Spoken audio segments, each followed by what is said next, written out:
Assalamualaikum, kawan-kawan. Kisah Nabi Ibrahim ketika lahir. Ketika tahun 2295 sebelum Masehi. Kerajaan Babilonia waktu itu diperintah oleh Raja Namrud, seorang raja bengis yang berkuasa secara absolut dan zalim. Kerajaan itu dapat menyerahkan anak itu kepada raja, sebab Haran meyakini bahwa belum ada pertanda di langit yang gagal, sekalipun harus diserahkan ke pedang atau perapian. Haran percaya akan ada keajaiban yang membuat anak itu tetap hidup. Sedangkan Nahor memberi saran supaya sang ibu meninggalkan negeri Babilonia selama beberapa waktu, sementara itu sang ayah dapat menyerahkan bayi lain sebagai ganti Ibrahim. Sang ayah menerima saran Nahor supaya menyelamatkan diri dari negeri Babilonia. Ringkasan kisah Nabi Ibrahim mencari Tuhan yang sebenarnya. Ringkasan selanjutnya disebutkan bahwa ketika Nabi Ibrahim alaihissalam telah berusia 12 tahun, ia merasa kehilangan sosok yang sebelumnya memberi makan dan perlindungan untuk dirinya. Terlebih ia mendapati orang-orang di negeri itu merupakan para penyembah patung berhala. Ibrahim mengingkari anggapan bahwa patung adalah dewa sehingga ia merasa tak betah berada di tengah-tengah negeri itu. Ibrahim memutuskan untuk mencari Tuhan hingga ia harus berpindah di rumah Nabi Nuh selama beberapa waktu. Usia hidup Nabi Nuh adalah sekitar 900 tahun. Setelah berguru di rumah Nabi Nuh Ibrahim memutuskan pergi sebab ia belum mendapat jawaban dalam pencariannya. Tatkala Ibrahim kembali ke rumah ayahnya, ia sering mendapati ayahnya sedang membuat patung-patung serta meletakkan makanan di depan patung-patung itu sehingga menyebabkan Ibrahim bertanya-tanya tentang perilaku sang ayah. Mendapati jawaban bahwa sang ayah menyembah patung karena tradisi leluhur, Ibrahim mempertanyakan tradisi ini namun sang ayah membiarkan Ibrahim. Pada zaman Ibrahim, sebagian besar orang di Mesopotamia beragama politeisme, yakni tradisi penyembahan lebih dari satu dewa, baik berupa dewa-dewa di muka bumi maupun dewa-dewa di langit dan orang-orang tersebut membuat patung sebagai simbol dewa-dewa itu. Ketika Ibrahim bertanya tentang Tuhan kepada Nahor, kakaknya menjelaskan bahwa di langit ada dewa-dewa, akan tetapi Ibrahim merasa perlu membuktikan ucapan ini. Selanjutnya disebutkan bahwa semasa remaja, Ibrahim masih sering bertanya kepada sang ayah tentang Tuhan yang sesungguhnya. Walau demikian, ayahnya tetap tak menghiraukan Ibrahim. Sampai suatu ketika Ibrahim bertanya, terbuat dari apakah patung-patung ini, maka ayahnya menunjukkan kayu sebagai bahan pembuatan. Ibrahim pun mempertanyakan, apakah kayu itu Tuhan? Benda yang hangus lenyap di perapian. Untuk menghindari pertanyaan-pertanyaan lain, Ibrahim diperintah menjual patung-patung buatan ini. Ibrahim berkeliling kota menjajakan patung-patung buatan ayahnya, namun karena iman dan tauhid yang telah Allah ilhamkan kepada dirinya, Ibrahim merasa tidak bersemangat untuk menjajakan barang-barang itu bahkan secara mengejek menawarkan patung-patung itu kepada calon pembeli dengan kata-kata, siapakah yang akan membeli patung-patung yang diam dan tidak berguna ini? Melalui berbagai cara, Ibrahim berusaha menyadarkan tentang kesia-siaan patung dan Ibrahim berupaya berdakwah seraya mengenalkan tentang Tuhan kepada banyak orang. Dengan sikap yang sopan dan adab yang patut ditunjukkan oleh seorang anak terhadap orang tuanya serta melalui kata-kata yang halus, Ibrahim datang kepada ayahnya menyampaikan bahwa ia diutus oleh Allah sebagai nabi dan rasul serta telah diilhamkan dengan pengetahuan dan ilmu yang tidak dimiliki oleh sang ayah.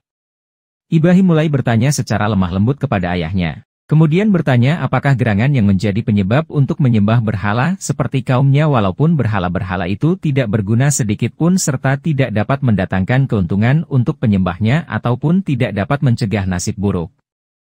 Diterangkan pula kepada ayahnya bahwa penyembahan kepada berhala-berhala itu merupakan semata-mata ajaran setan yang memang menjadi musuh terhadap umat manusia sejak Adam diturunkan ke bumi. Ia berseru kepada ayahnya agar merenungkan dan memikirkan nasihat dan ajakan untuk berpaling dari berhala-berhala, supaya sang ayah kembali menyembah Allah yang menciptakan umat manusia beserta semua makhluk yang hidup, maupun yang memberi mereka rezeki maupun kenikmatan hidup, serta yang mempercayakan bumi dan segala isinya kepada umat manusia. Ringkasan kisah Nabi Ibrahim dengan kaumnya.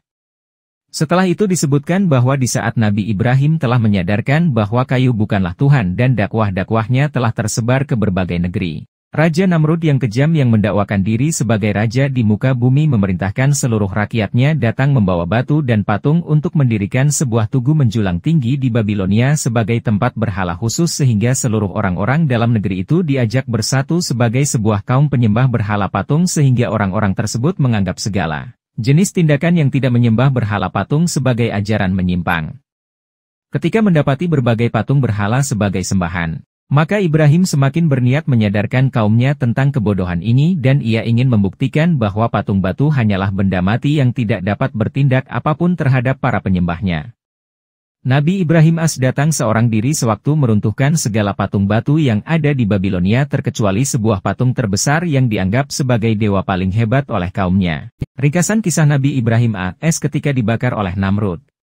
Raja Namrud sebagai orang yang telah mengajak seluruh penduduk negeri agar menyembah berhala, menyatakan secara angkuh, hal ini akan menjadi bukti, siapa raja dan dewa di muka bumi ini dan siapa yang manusia biasa, kalian akan menyaksikan pada hari ini bahwa orang itu dilenyapkan di perapian akibat berani menyatakan bahwa kita akan dibakar oleh Tuhannya. Maka biarlah Tuhannya sendiri yang menyelamatkan ia, sementara akulah dewa yang menyelamatkan kalian. Banyak orang dari berbagai negeri hadir untuk menyaksikan peristiwa ini dan sebagian besar mereka percaya kepada Raja Namrud. Di tengah-tengah kerumunan, terdapat kakak Ibrahim, Haran, yang turut dihadirkan karena selama ini telah menyembunyikan Ibrahim dan tidak menyerahkan kepada Raja Namrud.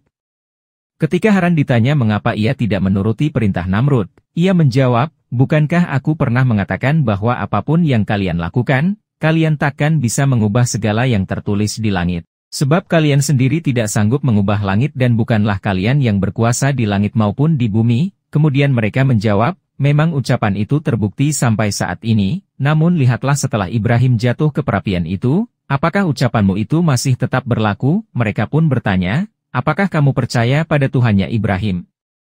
Haran merasakan keraguan dalam benaknya, sebab di malam sebelumnya ia mendapati pertanda di langit bahwa akan ada orang yang terbakar hebat oleh perapian, sehingga Haran menganggap bahwa adiknya takkan selamat dari perapian. Haran menjawab, seandainya Ibrahim tidak selamat dari perapian tentulah aku akan pergi dan meninggalkan kalian sejauh mungkin bersama aib ini. Akan tetapi jika melalui keajaiban dahsyat Ibrahim berhasil selamat maka aku akan datang dan memeluknya. Kisah Nabi Ibrahim diselamatkan dari panasannya api. Selanjutnya ketika Nabi Ibrahim hendak dilempar ke perapian, sesosok malaikat hadir untuk menawarkan pembebasan Ibrahim supaya dapat melarikan diri dari hukuman kaumnya namun Ibrahim berkata, cukuplah yang maha melindungi yang memberi keselamatan padaku. Sebab selama ini dialah yang melindungi nyawaku terhadap maut, bahwa segala penyelamatan hanya berasal dari dia, sekalipun aku harus mati, maka aku bersedia jika itu yang dia kehendaki, lalu malaikat tersebut pergi meninggalkan Ibrahim. Allah turut bersaksi dengan para malaikat ketika mendapati bahwa hampir seluruh manusia di muka bumi pada zaman itu memiliki satu pemikiran dari satu sudut pandang terhadap peristiwa perapian ini, maka Allah hendak melaksanakan ketetapan kepada pikiran umat manusia dengan menampakkan hal-hal berbeda dalam penglihatan mereka. Yang kemudian satu umat dan satu bangsa di bumi menjadi berbagai bangsa yang memiliki pendirian dan pola pikir yang berbeda. Tatkala Ibrahim melompat ke perapian yang membara, seketika Allah berfirman kepada perapian supaya menjadi keselamatan terhadap Ibrahim, maka api dari Allah hadir untuk melindungi Ibrahim supaya dapat berjalan dalam keadaan selamat dari tengah-tengah perapian. Api pun menjadi terasa sejuk bagi Nabi Ibrahim AS. Terima kasih, semoga bermanfaat.